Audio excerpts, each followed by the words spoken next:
Answering TTP Foundation has a patient advisory board with participants from across the country, and I'm joined today by Mina, and I wanted you to tell me a little bit about your journey with TTP.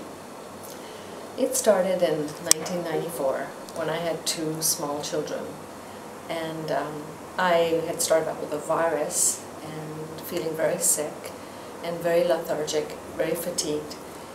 And so I noticed after feeling so tired, I noticed a couple of dots on my arms, and I thought it's time to go to the doctors and find out, what's up. She did my blood work, and it came to 16,000 platelets.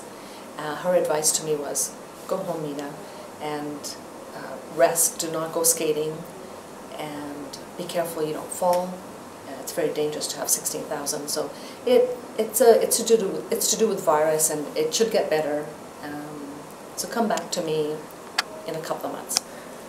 So when I came home and told my husband that this is what the doctor said, he said, "What's the normal count?" So I went to tell him it was 140 to 400,000, and he said, and the doctor said, "Just do nothing about that, and you're at 16," and he was not very happy about that. So then he insisted that I go to see his family doctor.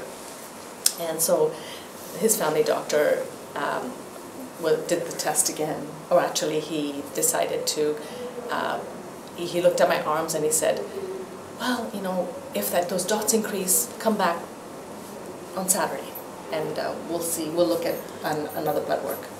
So then I went home and came back on a Saturday, and the dots, of course, had increased. So right away he made a call to the hospital, and the hematologist on call knew right away what it was, and he announced it, and he said that you had TTP by looking at my blood smear.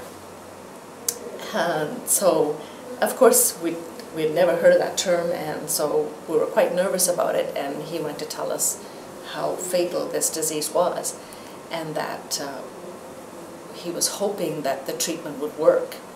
If the treatment didn't work, then he didn't really know what my prognosis was. And I was very, very sad, and so was my husband, and in fact when he left the room, we were quite emotional.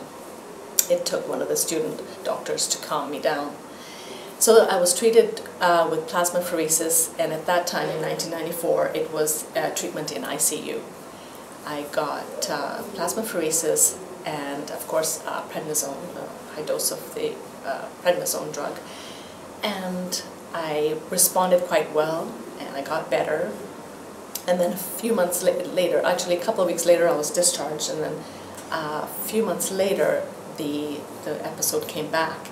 And at that time, I was admitted right away because it was, again, the same symptoms of dots in my arms, and was treated with 200 milligrams of prednisone, because at that time the physician wasn't aware of, was very leery about my treatment, because he was quite worried actually that it come back so fast. And so of course prednisone is a terrible, well, it's a wonder drug, but then the side effects are very, very dangerous. So anyway, I swole up, and I was quite a mess, but I did the plasmapheresis that they did again in ICU. I reacted really well, and then they discharged me. I never did recover completely. I had ITP following the TTP, and so they took my spleen out. So I would say the year of 1994, having two kids and being in the hospital was very emotionally draining. It took me a good year to get better. The doctor had mentioned at that time that this is it, like, the further that we get away from this TTP, for the reoccurring, like the further you get away from the time you had TTP, more chances of it, well, the chances of coming back are very, very slim the further you get away from it. So then I went about my life after TTP and never thought back, and after 16 years of just having a normal life, my kids growing up and me doing the normal things, and I had totally forgotten about the disease, and one day I got dots in my arms and bruising around my arms, and the disease was back. This time it came back. I'd actually forgotten about this disease, right? So it was very traumatic. They treated me. It was a couple of weeks with prednisone and plasmapheresis, and they discharged me, and I was doing not too bad. Again, it was a good year before I started to feel better, and it came back for the 4th time. And this time it came back with vengeance, and they treated me with plasmapheresis, no drugs, no prednisone, because prednisone was causing issues with me previously. And so they gave me chemotherapy, and the chemotherapy wouldn't work for me, and then they gave me rituximab. The rituximab didn't show any signs of, they were still doing the plasmapheresis. This went on for a good 3 months. Sounds like they were exhausting their options. Yes, one thing at a time, and nothing would help me. I still had to go have my pheresis done at the hospital, and I was coming home to sleep because I wasn't doing well at the hospital, sleeping at night.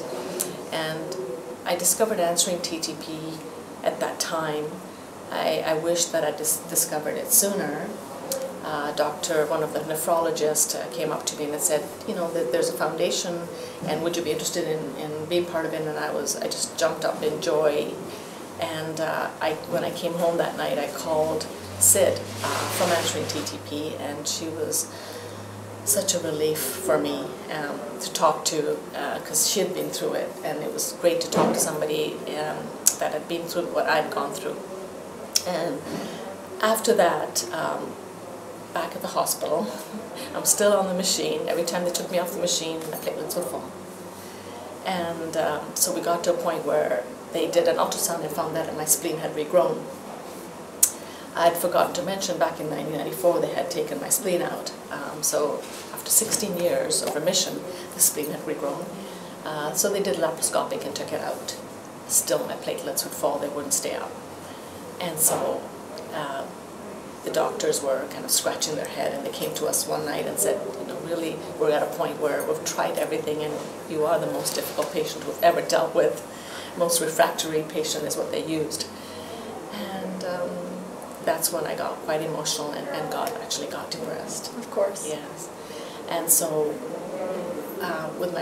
doing my conversations with Sid, and while she was helping me feel good about me and hang in there, we had talked about the experts in the world that deal with TTP, that talk about TTP, or do research all day long, or work with TTP all day long. She had mentioned a doctor in the U.S., in Ohio State University. And so that night when the doctors came up to her and said that, we've come to a point where we really don't know what we're going to do with yet, because that plasmapheresis machine, yes, it can save your life, but it also had some adverse effects. And so that doctor's name came to my mind, and I told the Calgary doctors, have you heard of this person? Can you perhaps call this person? And so after that, they didn't hesitate at all, and they called the person, and the doctor gave them advice as to to use a drug called cyclosporin, and that's when I started with cyclosporin right away, and 2 weeks later I responded. So it's a really long story, but it's something that needs to be told, and I hope that I can help someone down the road, another TTP patient. So I'm just happy to be part of this organization and to have that support system. And I just want to say how supportive everybody was during this episode, including doctors, nurses, family, friends, right? And I'm just happy to be here to help another TTP individual, if I can. And we greatly appreciate your contributions to the foundation and your membership on the Patient Advisory Board. Thank you. Thank you, Mina. You're welcome.